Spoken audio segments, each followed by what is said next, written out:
Let me just set a context for you guys in terms of where are we right now and why are we having this conversation? And essentially where we are is we're in a declining market economy. I mean, on one side of the stock market is beginning to decline, and we saw this rapid drops because of the housing markets, the credit crunch. And as a result of that, what we saw was consumer confidence went down.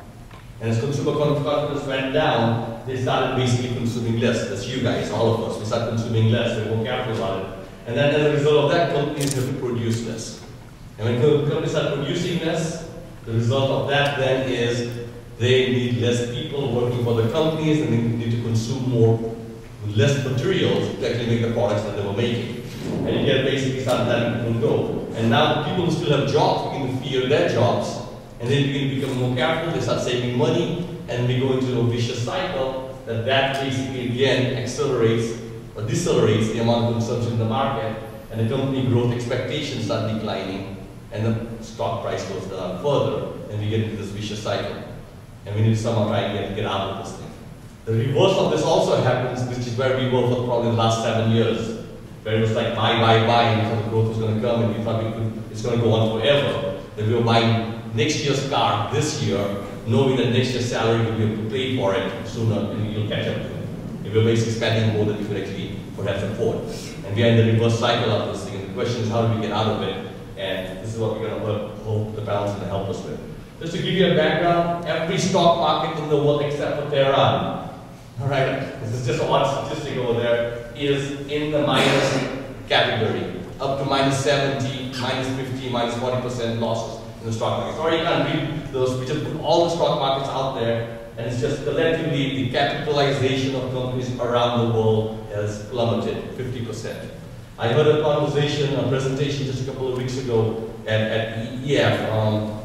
Alex Hult gave a presentation. He said, 6 months ago, a bank got purchased for a price of something like $80 billion.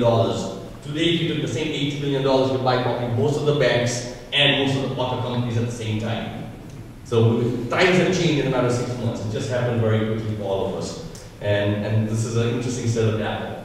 Another set of data as a result of that is we have got probably the lowest consumer confidence out there. If you're thinking of buying a car, you're probably postponing. If you're thinking of buying a big TV, you're postponing. You're probably shopping at Costco. Things have changed a little bit in terms of how you're behaving. And this is a real impact because every time you stop spending money, there's one less thing sold off the shelf, one less thing being produced in some factory, and then the whole supply chain being impacted by it. And this is the lowest that we have seen across all the different segments. The consumer confidence is very low, and I just want to present this to the panel also that this is how the market is, and within that context, what can we do to turn things around. The other thing is the factories, companies start reducing production. That's clear, but they also realize that cash is king. And they start conserving internally a lot of other things. Whether it's travel gets cut.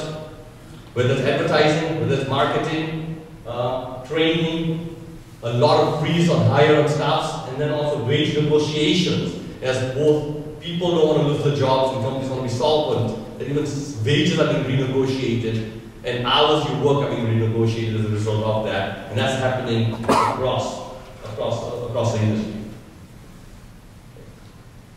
The next point is, this is it, and this is a real fact. We have lost about 2.6 million jobs this year. 600,000 jobs were lost in December. This is the biggest decline in jobs since 1945. Right, so this is a huge phenomenon which is going on. The phenomenon which most people don't completely fully understand, because it's not like the .com where it was a bunch of internet companies who got impacted. It's not like the telecom bust where it was the telecom industry, or it's not like what happened in Asia when it was SARS and it was Asia. This is simply a global phenomenon. It seems really different. It feels really different from what we have seen in the past. And this phenomenon is not just for the US, which is what the data is showing up there. What we are saying is we see China and India shutting down in huge declines. The growth is still there, but they're now down to 9 and 6 and 5% growth rates, which have incredible negative impacts in those economies because they are prepared for the big growth which is out there. And we see China, and this is on today's NPR, 30 million jobs were lost in China. I mean, that's just a number we can't understand. Big country, but still, It doesn't make sense. And in China, in Russia, we've seen the same sort of issues going on. Whether the guys who made a lot of money a couple of years ago are now basically saying, what do I do? Because I've expanded beyond my ability to finance the growth. I think this is where the US is the example of getting a cold and then basically the pneumonia and the rest of the world. We're seeing that the US consumer market is still quite a powerful player in terms of how the world interacts with the US. Okay? And then, if you look at the newspapers, I was going to bring a presentation for you guys, which would be just basically the Economist cover, showing you week by week what was happening for the last 6 months. It will be really interesting where the optimism goes and up and down. But I basically thought this would be just as good. It's Europe, it's North America and Asia. We're all asking the same question. And in Brazil, it's the same thing. I just couldn't get a Brazilian article which was in Portuguese, English enough for us to be able to understand what they were saying. But I would have put that in there. At the Davos meeting, they basically said all global business is on hold. Everybody said, will you buy my planes? On hold. Will you buy more phones for me? On hold. Will you put a new base station for me? It's on hold. And that's the classic statement people are hearing right now. Everything's on hold. And that's the challenge that we're facing. So the question here is, we are in a recession. Perhaps another 3 months of this, we will be officially in a depression. And that's how they define it. How do you define recession? People are buying less stuff, factory capacity is declining, unemployment increasing, wages are being frozen, and stock market is volatile and declining. This is really a tough environment to ask this panel to actually explain to us or help us how we're going to innovate through this, how we're going to break through it. Can you actually change the market, or are you part of the market and then you have to actually play with the market versus trying to go at it alone? Okay.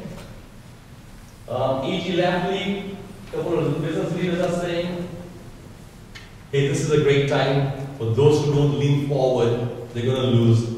They're leaning forward and they're grabbing market share. Jack Welch, this is one hell of a downturn. Email gets wrong. So again, the brightest people out there are making mistakes. Because they think this was a temporary thing. And the whole world was going on the crisis not through. Even G is getting impacted by this. And even Bill Gates got it wrong in terms of what's going to go out there. The point over here is we are in extremely uncertain and ambiguous times. And even the brightest people out there cannot really make the right guess. And so within those boundaries, how do you make the right decisions to step forward and do things which are different? Okay? So that's the context of the economy we are in.